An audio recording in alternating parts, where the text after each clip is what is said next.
Magandang gamot sa high blood. Ito nireseta ng doktor ko para sa high blood, amlodipine. Yung iba binibigay losartan. Ano ba mas maganda? Explain natin ha.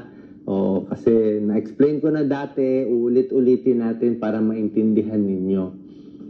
Bilang internist, cardiologist, linya ko po to. Libo-libong high blood nakikita natin. So, ang amlodipine para sa akin, ito isa sa pinakamabisa at pinakamagandang gamot sa high blood. Marami matutulungan nito para hindi ma-stroke, para hindi mamatay, pampahaba ng buhay, lalo na pag araw-araw niyong iinumin. Actually, may pag-aaral pag umiinom ng maintenance sa high blood, hahaba ng plus 9 years sa life expectancy mo. So kung ang haba ng buhay ng tao, dapat 80 years old lang, aabot siya ng 89 years old pag iinom ng gamot sa high blood tulad ng amlodipine. Papakita ko pati yung mga trials, medical evidence mamaya. Ang amlodipine, calcium channel blocker siya. Isa siyang grupo ng gamot na ang tawag ay calcium channel blocker. Ito lahat sila may pin sa dulo. Amlodipine, felodipine, nicardipine, nifedipine, yan, lahat yan. Ito kasi, ang maganda dyan sa lahat, amlodipine. Pinakamatagal ang epekto. Ang amlodipine, pwede siya pang high blood, pero hindi lang pang high blood Pwede rin siya sa mga may sakit sa puso, medyo irregular heartbeat, hindi siya nakakasama. At pwede siya sa mga sumisikip ang artery. May mga sakit yung mga sumisikip, nagbo-blue yung kamay, Raynaud's disease.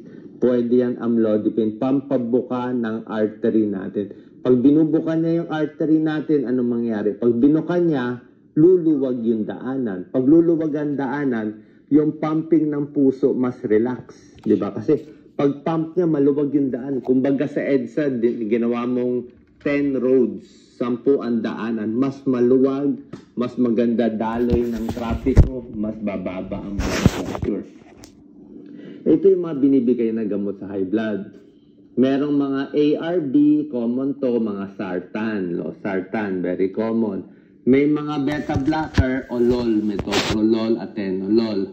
May calcium antagonist, ito yung sinasabi ko, amlodipine, felodipine. Meron din mga pril, captopril, enalapril. So, compare natin yung mga amlodipine at losartan. Okay, may kanya-kanya yung positive at negative. Pero itong calcium channel blocker, pinakamaraming positive, kaya nang madalas nire-reseta. Ano pa advantage ng amlodipine? Ito para to sa mga lalaking mga pogi, pwede. So, unlike ibang gamot, ang mga diuretic, ito may mga side effect minsan, pampaihi.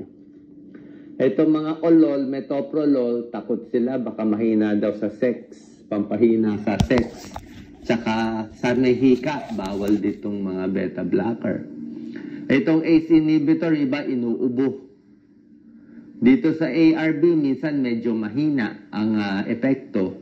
So itong calcium channel, amlodipine, halos wala siyang side effect.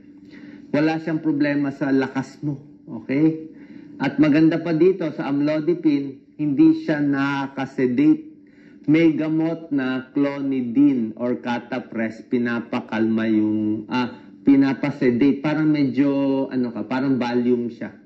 Parang medyo hilo-hilo ka. Antok, medyo bangag ang dating, sedated. Ito wala. Pwede sa may hika, may sakit sa puso, ang amlodipine. Ayan walang problema sa sex. Ayan walang problema. Pwede ka makipagtalik kahit naka-amlodipine. Pareho ang lakas ng lalaki. Walang sira sa kidney. Hindi siya ng no renal impairment. Kidney yan. Walang diferensya. Hindi nakakasira ng kidney. Hindi bawal sa buntis.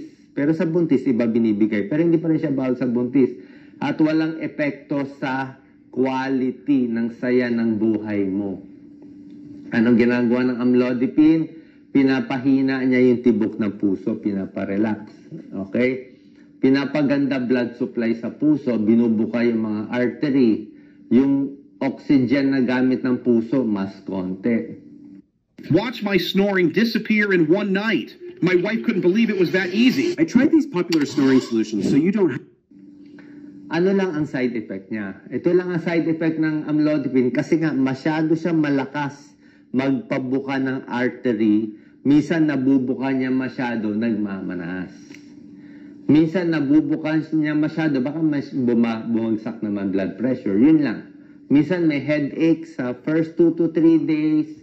Minsan nagmamanas, kaya siya pinapalitan o binabawasan.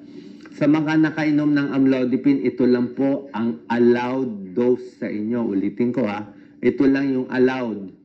Mula 2.5 milligrams hanggang 10 milligram maximum. Meron ako nakitang pasyente, umiinom, lampas 10 milligram, 15 milligram, mali po.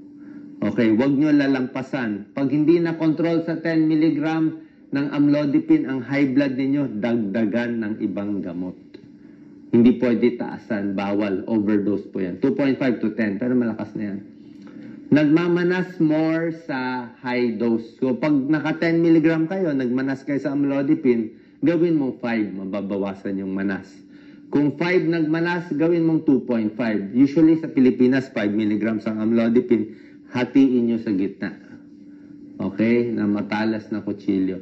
Kita nyo yung amlodipine na pwede pang high blood, 2.5 to 10. Mga masakit ang dibdib, pwede rin, hindi siya nakakasama. Ito, may mga bara sa puso, nag-i-spasm, vasospastic, parang sumasara-sara yung mga ugat sa puso, pwede rin itong gamot. May bara sa puso, hindi siya nakakasama. Sa bata, 6 to 17 years old, hanggang 5 milligrams, pwede rin. Yan ang maximum dose sa bata.